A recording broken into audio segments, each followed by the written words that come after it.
अस्सलाम वालेकुम स्टूडेंट, मेरा नाम मोहम्मद फ़ैज़ान अली कुरैशी है। उम्मीद है कि आप सब लोग बहुत अच्छे होंगे और आप सब लोगों को खुशामदीद मेरे इस चैनल बायोलॉजी मेरे साथ में। स्टूडेंट्स, जैसा कि आप सब लोगों को पता है कि हमने आपकी 11th क्लास की बायोलॉजी जो कि सिंध टेक्स्ट बोर्ड एग्जाम शुरू की है। न्यू बुक जो इस साल आई है उसका चैप्टर 6 हम पढ़ रहे हैं। आज जो हम उस चैप्टर का टॉपिक कवर करने जा रहे हैं, एक्चुअली उसमें 2 टॉपिक है, लेकिन आज हम इस लेक्चर में सिर्फ हम एक टॉपिक पढ़ेंगे। ग्रोथ इन बैक्टीरिया पढ़ेंगे और रिप्रोडक्शन इन बैक्टीरिया हमारे अगले लेक्चर के अंदर आ जाएगी। तो आज हम शुरू करते हैं हमारा growth in bacteria.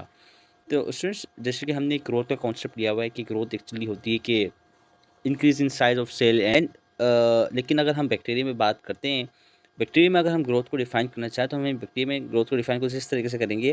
Growth of bacteria culture, हम क्योंकि जो बैक्टीरिया होते हैं in the form of culture की शक्ल में ही ग्रोथ करते हैं, is defined as an increase in the number of bacteria in a population rather than the size of an individual। देखिए, bacterial population sorry bacterial growth की अगर हम बात करते हैं तो इसमें सिर्फ एक इंडिविजुअल की साइज़ की बात नहीं की जाती, इसमें एक्चुअली नंबर्स ऑफ पॉपुलेशंस की बात की जाती है। एक्चुअली ये पर्टिकुलर टाइम में कितनी डिविजन्स कर रही है, कितनी की पॉपुलेशन इंक्रीज़ हो रही है, इस इंक्रीज़ इन नंबर को ही हम एक्चुअली क्या बोलते हैं, ग्रोथ बोलते हैं बैक्टीरिया के अंदर। तो इस तरीके से अगर हम देखते हैं तो growth of a bacterial population occur in a geometric या एक्सपोनेंशियल मैनर, यानी कि ये एक्सपोनेंशियल मैनर के अंदर क्या होती है, ग्रोथ होती है। जैसे कि भाई 2 बैक्टीरिया हैं तो वो क्या हो जाएंगे, 2 का स्क्वायर कर लें, 2 2 ज़ा 4 हो जाएंगे, तो 4 हो जाएंगे तो 4 का स्क्वायर कर लें, 4 4 ज़ा 16 हो जाएंगे। अब आप 16 का स्क्वायर कर लें तो 16 से क्या होगा, या आप खुद कैलकुलेट कर सकते हैं।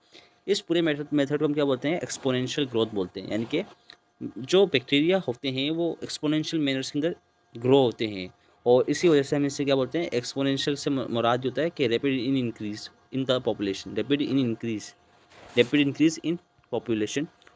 तो इस ही एक पूरे मैनर को हमने क्या नाम दिया है, एक्चुअली ग्रोथ का नाम दिया है। तो अब आपको समझ में आ गया होगा कि ग्रोथ इन बैक्टीरिया से मतलब क्या होता है, actually increase in numbers of population, actually increase in numbers.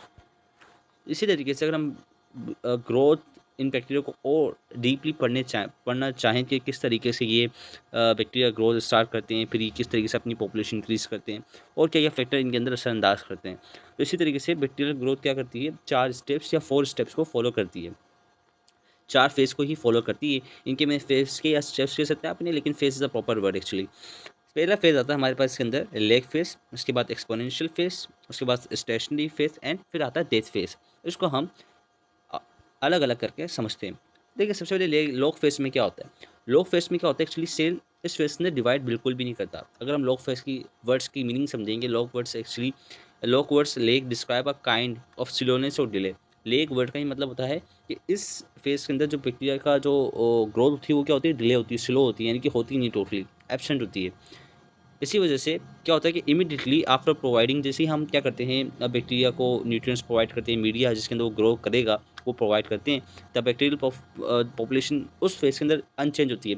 क्या कर रही होती है वो अपना क्या कर रही होती है वो अपने इंग्रेडिएंट्स पार्ट्स बना रही होती है, न्यूट्रिएंट्स को ले रही होती है, जैसे रिप्लिकेशन कर रहा है बैक्टीरिया, ताकि वो भाई डिवाइड होगा ना सेल, क्योंकि आपको पता है बैक्टीरिया क्या करते हैं, बाइनरी फ्यूजन करते हैं, यानी कि एक से दूसरा सेल डिवाइड करते हैं। ज़ाहिर सी बात है, जब दूसरा सेल एक सेल से डिवाइड होगा तो उसको हर चीज़ की कॉपी चाहिए होगी, तो वो लेग फेज में क्या करते हैं, कॉपीज़ बनाते हैं। तो आप इसे ऐसे भी कह सकते हैं कि although there is no apparent cell division occur but the cell growth in volume, लेकिन क्या होता है कि सेल की वॉल्यूम बड़ी हो जाती है, सेल लंबा हो जाता है किस फेज के अंदर, लेग फेज के अंदर। समझ रहे हैं आप? इसी बात जैसे ही लेग फेज के अंदर बैक्टीरिया का मास बढ़ता है, वॉल्यूम बढ़ता है, तो इसमें क्या होता है, फिर फ़ौरन क्या स्टार्ट हो जाता है, लॉग फेज या एक्सपोनेंशियल फेज। इस फेज में एक्चुअली क्या होता है कि the exponential phase of bacteria is a pattern of balance growth. इसमें क्या होता है, एक्चुअली बैलेंस ग्रोथ होती है। सर्टेन पीरियड तक बैक्टीरिया की ग्रोथ के अंदर ना उतार आता है ना चढ़ाव होता है। तो क्या होता है, where in all the cells are dividing regularly and repeated by binary fission. ज़ाहिर सी बात है, यानी कि एक सेल है, एक सेल क्या हो रहा है, देखिए बाइनरी फिजन में क्या होता है, ये एक सेल है, 2 में डिवाइड होगा, जब 2 में डिवाइड होगा तो 2 बन जाएंगे। अब जब भाई मैं बोलूँगा 2, अब 2 हमारे पास बैक्टीरिया हैं, तो जब 2 बैक्टीरिया डिवाइड होंगे तो ज़ाहिर सी बात है 2 बैक्टीरिया क्या हो जाएंगे, 4 हो जाएंगे। ये एक अलग बनाएगा, ये अपना एक अलग बनाएगा, तो टोटल कितने हो गए, 4 हो गए। इस पूरे मैनर को हम क्या बोलते हैं, एक्सपोनेंशियल मैनर बोलते हैं। और ये एक्सपोनेंशियल ग्रोथ कौन से फेज़ में होती है, एक्सपोनेंशियल फेज़ में होती है, और एक्सपोनेंशियल फेज़ को हम क्या बोलते हैं, लॉग फेज़ भी बोलते हैं। इसी तरीके से जो यानी कि अगला सेंटेंस इधर कहता है कि the cell divide at a constant rate depending upon the composition of the growth medium. यानी कि एक मीडियम, जैसे मिसाल के तौर पर हम कुछ न्यूट्रिएंट्स होते हैं, उन न्यूट्रिएंट्स को हम पेट्री डिश में क्या कर देते हैं, डाल देते हैं। डालने के बाद जो भी बैक्टीरिया का कल्चर हमारे पास होता है उसको उसके अंदर क्या कर देते हैं, इस पेट्री डिश के अंदर क्या कर देते हैं हम, इनोकुलेट कर देते हैं। जब इनोकुलेट करते हैं फिर उसको एक पर्टिकुलर टेम्परेचर प्रोवाइड किया जाता है। एक जो पर्टिकुलर टेम्परेचर होता है बैक्टीरिया की ग्रोथ के लिए वो 37 सेल्सियस होता है। इस टेम्परेचर के बाद बैक्टीरिया क्या करता है, ग्रोथ पकड़ता है, यानी कि अपनी कॉलोनीज़ क्रिएट करता है छोटी-छोटी सी। उन कॉलोनीज़ के अंदर बिलियंस और मिलियंस की तादाद के अंदर बैक्टीरियाज़ के क्या होते हैं, नंबर्स होते हैं। समझ रहे हैं आप? ऐसे कॉलोनीज़ क्रिएट हो जाती है किसके ऊपर, पेट्री डिश के ऊपर। तो एक्चुअली ये क्या कहलाती है, एक्सपोनेंशियल फेज़ कहलाती है, जिसके अंदर बैक्टीरिया क्या करता है, एक्सपोनेंशियल ग्रोथ करता है।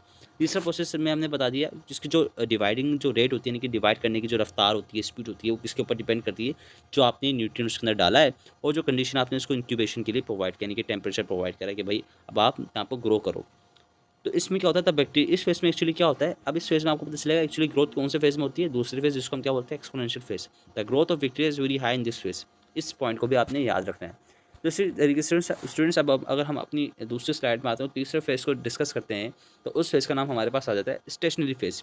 इस फेज़ में क्या होता है, जो लॉग फेज़ जैसे ही खत्म होता है तो स्टेशनरी फेज़ स्टार्ट होता है। इसमें क्या होता है, the in which the size of a population remain constant, यानी कि मैंने आपको बताया कि लो फेज़ के अंदर बैक्टीरिया ने एक्सपोनेंशियल डिवीजन करनी शुरू कर दी अपनी, यानी कि अपनी जो पॉपुलेशन के जो नंबर है वो इंक्रीज़ करना शुरू कर दिए। फिर इसमें क्या, स्टेशनरी फेज़ में क्या होता है कि वो जो पॉपुलेशन है वो क्या रहती है, स्टेशनरी रहती है, यानी कि वो सेल डिवीजन इस फेज़ के अंदर कंटिन्यू रहती है सर्टेन पीरियड तक। सही है। Increase bacterial population has simply stop, और क्या होता है कि इसके अंदर जो बैक्टीरियल पॉपुलेशन होती है वो स्टॉप हो जाती है फ़ौरन। जितनी भी पॉपुलेशन होती है, ग्रोथ करना, नंबर्स के अंदर इंक्रीज़ होना, वो किस फेज़ में हो रहा है, एक्सपोनेंशियल फेज़ में हो रहा है। लेकिन स्टेशनरी फेज़ के अंदर क्या होता है एक्चुअली, जो बैक्टीरियल पॉपुलेशन है वो स्टॉप हो जाती है, नहीं जितनी ग्रो हो गई। मिसाल के तौर पे मैं कहूँ कि भाई एक्सपोनेंशियल फेज़ के अंदर 20-100 बैक्टीरिया ग्रो हो गए, तो अब जैसे ही 100 बैक्टीरिया स्टेशनरी फेज़ में जाएंगी तो ये 100 ही रहेंगे। क्या रहेंगे, 100 ही रहेंगे। इस फेज़ के अंदर ये एक्सपोनेंशियल ग्रोथ नहीं करेंगे। अगर फिर in this phase the rate of reproduction is equal to the rate of death, यानी कि इस फेज़ के अंदर जितने बैक्टीरिया प्रोड्यूस हो रहे हैं उतने ही क्या हो रहे हैं, मर भी रहे हैं।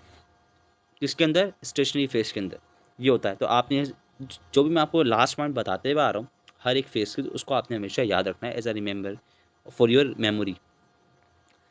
मैंने आपको बता दिया कि स्टेशनरी फेज़ के अंदर क्या होता है, इंक्रीज बैक्टीरियल पॉपुलेशन है सिंपली स्टॉप होती है, और in this phase rate of reproduction is equal to rate of death.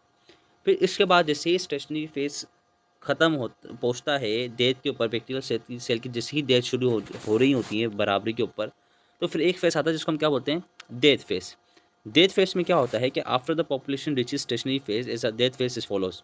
जैसे ही पॉपुलेशन, यानी कि एक्सपोनेंशियल फेज़ के अंदर जितनी भी पॉपुलेशन हो चुकी है इंक्रीज बैक्टीरिया की, वो स्टेशनरी फेज़ में आई। स्टेशनरी फेज़ में जैसे ही वो बैक्टीरियल पॉपुलेशन आती है तो वो डेथ फेज़ में फ़ौरन आ जाती हैं। तो इस डेथ फेज़ में क्या होता है कि इन विच द वेएबल सेल से मुराद लिविंग सेल, पॉपुलेशन क्या होती है, डिक्लाइन हो जाती है, नीचे जाना शुरू कर देती हैं।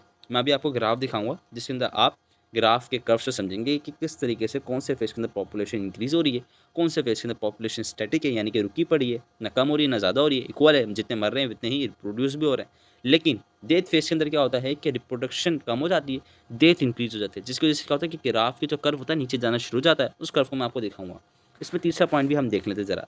तीसरा पॉइंट इधर कहता है कि during this rate of death, during the this rate of the death higher than the rate of reproduction. मैंने बताया कि इसके अंदर डेथ का रेट क्या हो जाता है, हाई हो जाता है, रिप्रोडक्शन रेट क्या हो जाता है, कम हो जाता है।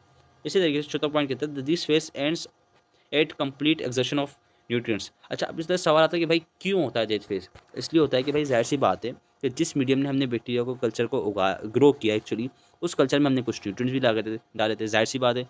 अब वो न्यूट्रिएंट्स कंज्यूम किए थे। आपको पता है कि बैक्टीरिया मेटाबॉलिकली बहुत ज़्यादा कॉम्प्लेक्स होते हैं, तो उन्होंने उसको अपने लिए एनर्जी बनाने के लिए उसको यूज़ किया।